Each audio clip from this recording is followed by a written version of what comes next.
Hey y'all, welcome back to Made It to Medicine with Vicks. That's me, and I'm a third-year medical student. At the University of Illinois College of Medicine, and I'm here to talk to you about my pre-midterm med school life, a little bit of everything in between. Going to continue the series of my clerkship evaluations, and today it's all about obstetrics and gynecology, better known as OB-GYN or OBGYN. So, two things I showed you at the beginning of the video. This was my little green book that we had to get things filled out to I know some type of skills that they wanted us to see for sure on the rotation. And if you didn't get to physically see it, there were some videos on Blackboard that you had to watch in order to be proficient in said skill. And then this was my case files book at the beginning of rotations. I definitely was using this for everything, and for OB-GYN in particular, I found this to be very helpful because A, you can go through like case by case, or you can search it in alphabetical order. So there are some things that are very important, and I started off on labor and delivery. So knowing things like labor, the latent phase of labor, or let's see, preterm labor, prenatal care, or postpartum hemorrhage. Definitely had a patient that had postpartum hemorrhage, and it was literally an emergency, as you can imagine, because hemorrhage just means like a lot of blood just coming out. And yeah, it was a lot. But before I further get into all of that, do me a favor, hit the like button, hit the subscribe button, drop a comment down below, even if it's just to say hey. And if you're new here, hey, welcome to the family. And if you're returning, hey y'all, what's up? You know, let's just get into it, right? So in my green book, I marked what services I was on. So I started with labor and delivery, and then my second week was gynecology and oncology. Third week was general clinic, and I am a clinic girly, so I love that. I was definitely sad on Monday when I went to the clinic. Crazy, because I remember this vividly. There was no physician for me, so I got there and then I got sent home. Before I got sent home, I was like, is there anybody here that has no med students and is willing to work with a med student? Everybody was booked, so yeah, I had to go home and did some practice questions. Then I was on labor and delivery again for nights, and then UroGyn, which was super cool, and I ended on OBED. So it was the emergency department, but only for pregnant patients. And then these are all of the procedures and skills checklists and the core condition checklist of things that I had to go through. So this is what it looks like.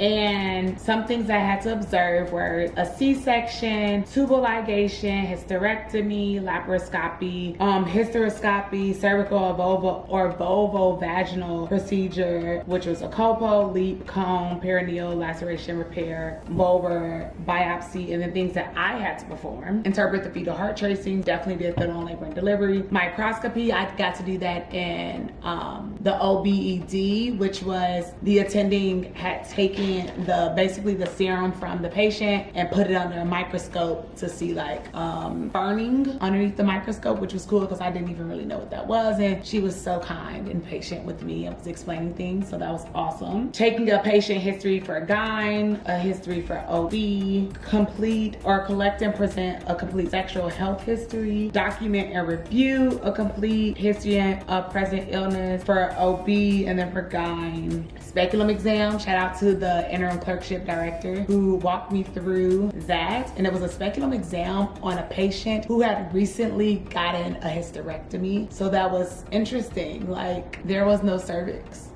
And I was like, I don't know what to do. And the speculum was getting caught on skin, and I just did not want to hurt the patient. But also shout out to the patient for being so kind and patient with me, because that was only my second speculum exam. And let's see, a clinical breast exam. So I didn't actually do that one, but I got to observe it. Suturing, so this was just a simulation. I never got to suture, but I only saw one C-section, and I was with a third-year resident who was closing up after, you know, the actual C-section. So that resident got to do the C-section, but there was also a senior in the room and an attending, in addition to all the nursing staff and the anesthesiologist. And then they let the third year close, and I got to assist. And at the end, they were like, oh, have you ever sutured? And I was like, nah. They were like, why didn't you say something? I would let you. And I'm like, and that's why I didn't say something. I mean, I didn't say that, but that's why I didn't say something, because I was scared. I was nervous. Like, too much. Also, for C-sections, family can be in the room with you, like one person, and the partner was in the room, and I'm just like, I'm not really here for any experimental things, especially when this is an emergency C-section. So nah. Observing a vaginal birth, ultrasound, Foley catheter. Okay, and then for clinic requirements, it was counseling for preconception, pregnancy options, contraception, safe sex. Fun fact, I had this one patient, it's crazy because to me, it was like classical case of things that we learned in the classroom. They had not had their period yet, their menstrual cycle, and they were, you know, if you technically have it around like early teens or pre-teens to like maybe early teens, 15, maybe 16 at the latest, but beyond that it's like delayed puberty or delayed menses rather, and they just want to know like, is everything okay? Am I gonna be all right? And so I had to walk through the progesterone challenge. I believe that's what it was. Man, it's been a while. And just explaining it. And even so, when I first walked in the room, the patient was very excited because they were like, oh my gosh, I have a Black doctor. And I was like, well, I'm a student doctor for now. I'll be a doctor in a few years. And they were like, okay.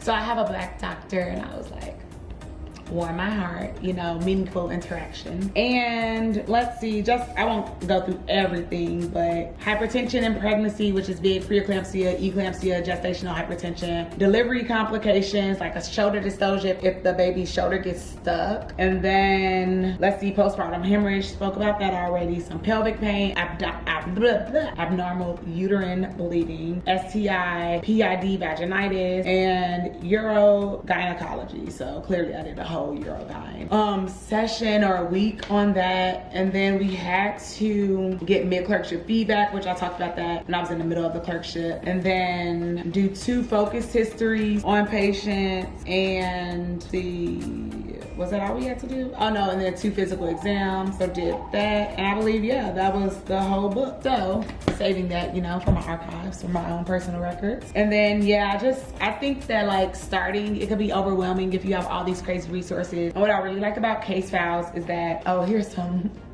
of our didactic materials. This one's on ovarian neoplasm and all the things and all the notes that I wrote with it. But I think that this book is so cool because it's super short. So like case number 32, this is on ureteral injury after hysterectomy. So it comes with like, it'll start with this small case story. And then, okay, come on. Emergency vehicles, please. Like, not too much on that. Okay, so it starts with a small case story, and then it asks you what would be your next diagnostic step, what is the most likely diagnosis. So technically, if I were just flipping through, I'm like, this is at random, I don't know what I'm reading, so it's to test like my clinical skills, my clinical knowledge. And then you turn to it and they give you the summary again, and they tell you, here are the next steps, this is the most likely diagnosis, and then you go through the objectives. And then they give a bunch of definitions of what's important to this case. And for this one, it's a lot of pictures. And then at the end, you have a few questions. So it's maybe about like 5 pages that you're reading, and that's why I really enjoy case files, because listen, half the stuff I read I'm not going to remember, but if it's short, quick, concise, straightforward to the point, easy peasy lemon squeezy, I'm with you, I got you, I'm your girl. So that's just a few tidbits on what got me through the rotation, and now I'll break it down to my actual evaluations and what they said about me. For this rotation, only 2 people evaluated me, which was interesting to me because the coordinator told us that we could request certain people, and I requested 6 names. 6 people, and 2 responded to the call. So I mean, luckily it was nice things that they said, but it would have been nice to get varying viewpoints and perspectives on how I could improve and how well I performed throughout the rotation. But here we are. I was on the rotation from January 29th to March 9th. It was a 6-week rotation. Vicky completed her OBGYN clerkship and performed at a high pass level. Some comments made by her evaluators include, Vicky was very helpful in clinic. She jumped right in to write notes without being asked. When I gave her feedback on note writing, she corrected her notes immediately. She has a wonderful attitude. I can tell she truly wants to learn because she is always asking thoughtful questions and trying to improve her physical exam skill. heavy on the thoughtful, because I believe that like evaluators can tell when you just asking questions just to talk, and honestly, don't nobody have time for that. So I genuinely was trying to learn, like, yes, my job is to learn and also like try to weigh the expectations of my evaluator, so low-key trying to please them at the same time. But whole time, like, you can't please everybody, but you can learn under everyone's care. Like, there's something that you can learn from. So I definitely want to ask meaningful questions that were relevant to the cases that we were dealing with or working with on that day, or any upcoming cases. Let's see, she videotaped the teaching of how to do a pelvic exam because she truly wanted to learn and improve her skills. She offers an assessment and plan even if she does not know the answer, and tries her best to apply her knowledge of the field. Like, be so for real. This is my second rotation. Y'all, I barely knew anything. But I was gonna try. And I remember working with the clerkship director, and like, you know, that day I worked her a full day, like a 9 to 5 or something like that, 8 to 5. And at the end of the day, she had to give my feedback, and she was like, I see that you're really trying. I see that you're putting in the work and the effort, but also you need to get your diagnoses like squared away because you mixed up something. Like earlier, let's just say I said endometriosis and it was adenomyosis. Like, these are things that are clear cut, like cookie cutter bread and butter for OB/GYN, and you want to make sure you have them straight. And I was like, say less. That's great feedback, and that's definitely something I could work on. So let's see, Vicky did a nice job on UroGYN. She was quick to learn all the detailed questions to ask the patient, and she did a nice job presenting. She was very kind and respectful and eager to learn. And Vicky did an excellent job in clinic collecting H&Ps, which is history and physicals, or history of present illness, or history and physicals, yeah, and documenting. She has a great attitude, and patients are easy to warm up to her. She tries her best and is actively engaged in learning. She took a video, yeah, that got in there twice. She took a video of this victim exam workshop just so she could practice and learn from it. Her documentation was excellent and detailed. She took feedback well by incorporating changes immediately. And the only advice I got was read your study materials very carefully. You seem to mix different diagnoses together accidentally. Keep up your great attitude. So although it wasn't like a lot of feedback from OB/GYN, I am definitely happy and pleased with the feedback that I did get. And I'm hoping that by creating this series and just talking to y'all a little bit of how I prepared for the rotation, things that they said about me on the rotation, and it's like when they say like I could have more knowledge or improve that, it's because I will start off reading case files and then somewhere along the way I will stop. But something that I would recommend, especially for OB/GYN, there is this platform called UWISE. It starts the letter U and then WISE. If your school has it, please definitely do it. If your school doesn't have it, please definitely do it. Questions from UWISE were repeated on shelf exam, and they really just go through like the high yield things. And at the end, there are exams that you can take. Like, I believe there were 2 100 question exams and 150 question exam. Don't quote me because this was some months ago by now, but UWISE was hands down amazing. I did all of UWorld. It was like 600 something questions on UWorld. Went through several cases and case files, and I believe that's all the questions that I did. But I was doing questions with a friend, so we would go back and forth. She would read a question and explain her thought process. As she was going through it, then I would read a question, explain my thought process. If we ever got anything mixed up, we would nip that in the bud. So I believe OB/GYN was one of those rotations where we hadn't looked something up where I was like, oh yeah, no, this is the answer. This is what this topic was, and we didn't fact check it. I was wrong. And if a topic like that shows up on your exam, you would hate for you to get it wrong, but then also your study partner. So definitely fact check. Remember that you're a student. You are here to learn. And the most difficult part about clerkship is managing different expectations, constantly being flexible, nimble, malleable, adapting all the things from not just rotation to rotation, but person to person. I could be on service with one person today and they tell me this is how we do things, and then tomorrow a completely different person, same department, and it's done completely different. You're the student. It's your job to absorb as much as you can and take from it, you know, what you can, and go into whatever field that you're going to be exploring for the rest of your career. And like, honestly, clerkships are showing me the type of doctor that I want to be. There's so many great doctors out there, and they have so many great skills, so many great tools in their toolbox. And then there are some that are